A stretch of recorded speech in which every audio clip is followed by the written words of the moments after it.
Hey guys, so today I wanted to make a video on some rare items in my military collection.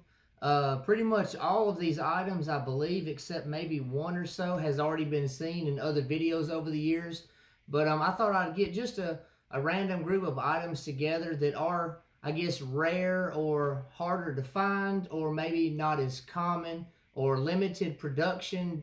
For example, a lot of people use the word rare all the time, and stuff's really not rare.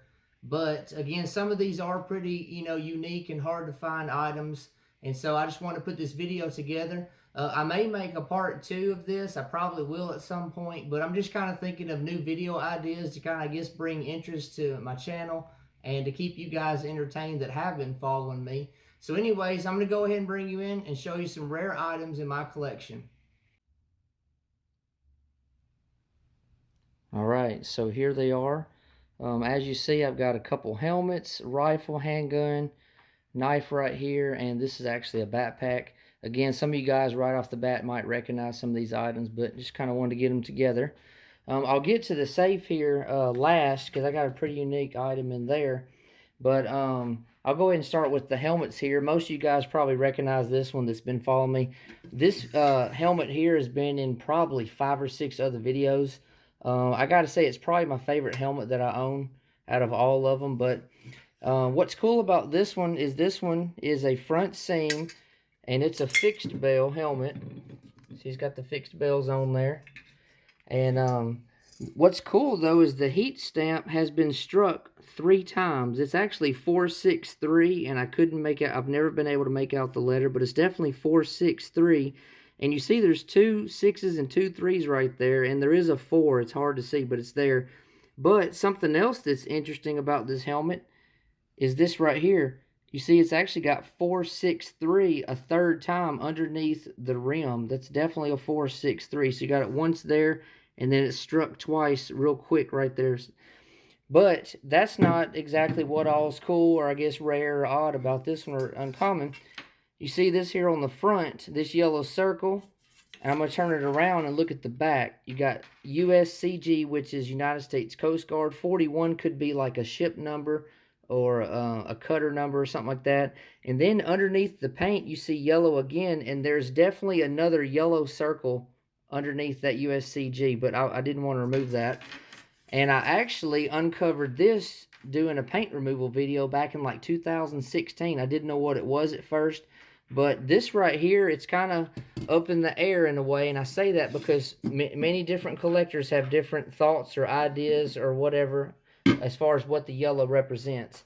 And I've heard it's Pacific Corpsman, and I've also heard Shore Patrol. It could have been either. There's different markings and stuff that was used, especially in the Pacific Theater, because the Japanese, they would target medics and other people, high-ranking officers, or just they in the Pacific, they had to get creative with different ways of identifying who's who, on the beach or on land. And so this right here is a very unique and really cool helmet here. Again, with the USCG Coast Guard, you don't see a lot of that stuff. Fixed bell front seam, which is still fairly common, but struck 3 times with the heat stamp. And then again, Pacific Corpsman, or again, it might be Shore Patrol, but I've always thought it to be Pacific Corpsman because they did away with the Red Cross because the Japanese were targeting the medics. So pretty cool helmet there. I got it for 15 bucks at an antique store, and again, I uncovered this later on, so that's pretty cool. Right here, I've got another helmet. This one is another front seam. I'm going to turn it over. And this one is a fixed bell also, original chin strap. And what's unique about this helmet is this one is actually a Schluter. Now, a lot of you guys have Schluter helmets, and I'll show you this. See, it's 119S, if you can see that. 119, trying to get it to work right, but the S is there if you can see it. 119S, 119AS actually. So what's cool about this is, most of you guys might know this, but Schluter started making helmets in January of 1943. So the war had already been going on. McCord had been pumping them out since around July of 41, roughly. And so Schluter was kind of laid into the war about mid-war when they started producing. And what's interesting, though, is, they started making fixed bells January 1943, and somewhere around September, October of 43, is when swivel bells were starting to be produced by both companies. And so, the Schluter fixed bells, they were only made from like January of 1943 until around October or so 43. So maybe around 9 months or roughly of production. Whereas the McCord fixed bells were made from like July of 41 up until around October of 43. So they were made for a little over 2 years. So a lot less of the fixed bell Schluters out there in the wild. I actually have 3 of them. So I'm thankful to have not only one, but 3.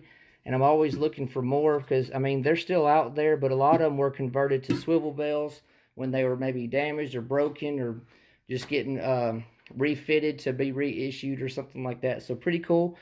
I got this years ago at a yard sale for $10. Schluter fixed bell for $10. Can't beat that. Right here, I got this. It's actually a backpack. It's canvas waterproof material. It's black, as you see. I got this earlier this year from an old-time collector for $75. And what's really cool about this is it's an amphibious backpack. A lot of times it was used for amphibious landings, and it was used to keep like radio equipment, just any type of equipment or gear or whatever you want to call it from getting damaged from the water, or maybe, the salt in the water, or even sand once they're on the beach. So this is a pretty unique item here. Unfortunately, it's not dated or anything, but it would definitely be World War II. I got this, like I said, for $75 from an old collector, so I'm thankful to have this unique and kind of odd, uncommon item in the collection. I can't remember exactly how many they made. I think there's a little bit of different variations, but still a pretty hard to find item. Haven't seen, I think, maybe one or two other ones out there in all the years of collecting, but pretty cool and thankful to have that. Right here, I've got this. As most of you guys can tell right off the bat, this is a British Enfield rifle.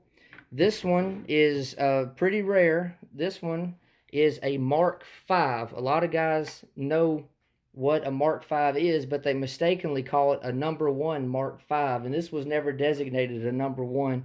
It is a Mark V trials rifle, and these were made from 1922 until 1924, and around 20,000 roughly were made, and they never went into mass production. They were trying to find ways of producing cheaper rifles, as far as, the British were, and just kind of experimenting with different things. But the main characteristics of this rifle is, I'll start up here, it's got an extra barrel band. If you see that, see, it has the one here, and it's got another one right here. So it's got the extra barrel band. The magazine cutoff right here was re-added after it had been removed with the number 1 Mark III stars around World War I era. So this was added back. And then also the rear sight has changed. It's here, right? And it used to be like right along here. So they moved it to the back, and it's a completely different style and different type of sight. This one, I'll show you. This one is dated 1922, so it's the first of the 3-year production. Again, 1922, 23, 24. And you see it's SMLE, and then you see V. It's a Roman numeral V for 5. It's a Mark V, 1922. What I can tell you about this rifle is I got it for $260, probably about, oh man, I don't know. I bet I got this rifle probably 10 years or so, 10 or 11 years ago. And it's all matching. The stock even has the same serial number engraved into it as, all of the other parts. So nothing's ever been changed on it or anything. And again, there's not a whole lot of these out there. Again, only about 20,000 originally. And I think all the years I've been collecting, probably ever since I got this rifle, say in the last 10 or 11 years, I don't think I've maybe seen online, I've never seen another one in person ever. A gun show, military show, I've never seen one in person. I'm not saying they're not there, but as far as what I've seen, online or YouTube or something, I think I might have seen maybe around 10 or so. And some of those 10 have been sporterized, and there's very few that are still in original configuration that are out there. I heard stories that these might have been issued to some soldiers at Dunkirk. Again, I don't know that for sure, but I've heard that before. But thankful to have this rare rifle in my collection, and it would be very hard to find another one. But I've always got my eyes out. Moving on here, I've got this World War I Springfield 1911. It's not World War II. It is a World War I original. It's got the original grips and everything. See, it's got the flaming bomb, the ordnance and everything. U.S. property. Very nice handgun. And you see it's got the eagle on there, model of 1911 U.S. property. You've got the serial number, 79982. I had another collector years ago when I first got this look it up, and this one was produced in 1914. So this is a 1911 model, Springfield, made in 1914. It's all original. Nothing has ever been replaced. I've broken it down, taken it apart one time, and all original parts. The spring, the barrel, everything. Nothing has been replaced on this handgun ever. And so it's highly desirable. Most of you guys know Colt 1911 made a bunch of them in World War I. Springfield made less than 26,000 during World War I. They made, I think it was like 25,767, something like that. So this is one of less than 26,000 that were made in the early years, in the 19-teens, right? Again, this one's 1914. Now, a bunch were made by Springfield during World War II, but this is a very desirable handgun. I got it from a co-worker about 7 years ago, and I got it for $700. This is probably a $2,000 or $3,000 handgun. It could go for more than that at an auction. It might go $3,000, $4,000, $5,000 because it's all matching, all original, very desirable. Now, this is definitely one of my holy grails, I guess you could say. I'm thankful to have it in the collection. Right here, I just got this the other day. I made a video on this about 3 or 4 days ago. If you guys want to watch that, basically, I'll kind of give you a quick summary of how I came into this. So I found out about an estate sale. I saw this in the pictures. I went super early to get hopefully first in line to have a chance of getting this. Didn't know exactly what the price would be for sure. I was the first one in there. I got this in my hands, found out that this was only $250, which was an amazing steal. This is a World War I Mark I trench knife. And as you see, it's dated 1918, made by Landers, Frary, and Clark. This is an original trench knife, again, Mark I. Originally, there was going to be, I think it was like 1.4 or 1.3 million of these produced for troops going into 1919. But World War I ended so quickly that most of the contracts for these were canceled. And only one contract for LF&C was allowed to go through for $114,000. And so this right here is one of 114,000 that were produced by LF&C compared to over 1 million that were, or maybe 1.5 million that were originally going to be produced by a few different companies.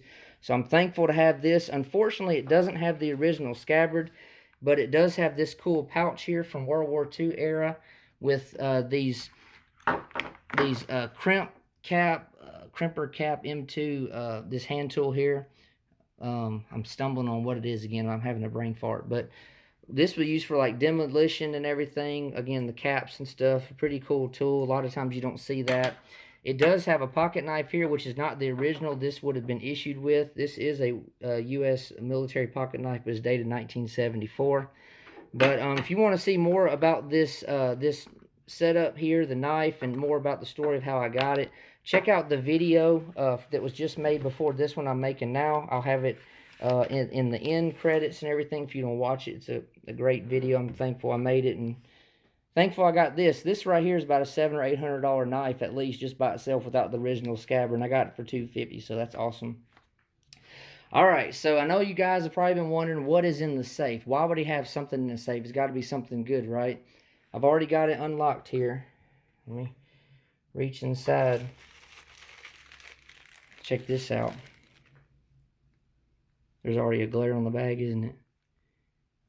What does that look like to you?